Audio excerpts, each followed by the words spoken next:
this point I have the timing chain cover off, the oil pan's off. Of course I have to take that off first. Do have to loosen this bolt, or take this bolt out here, lift the engine up at an angle. Have some spacers here so that way I don't have to take the valve cover all the way off.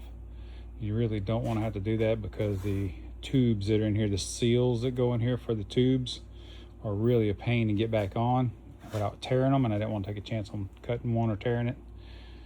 So you just basically put these little spacers under here and one in the back here. That gives you the space you need to be able to get the timing chain cover in and out. So yeah, now all I got to do, now that I got it on this stand, makes it a little bit easier for me to get up under, or the stands makes it easier for me to get up under here and get the gasket material off. And then that way I can get the oil pan off and on pretty easy and make sure everything's good and sealed when the time comes. Makes it easier to see everything and inspect it basically. So I'm gonna get the gasket material cleaned off of here.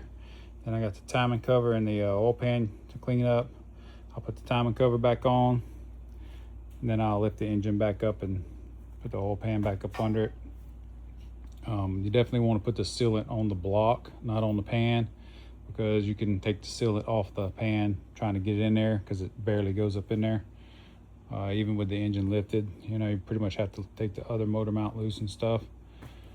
And so anyways, just easier to do it that way. If you're ever doing timing chain cover, you know, on the ground or on the floor or whatever, I don't know. So anyway, that's just some tips in case you're ever doing timing chain cover.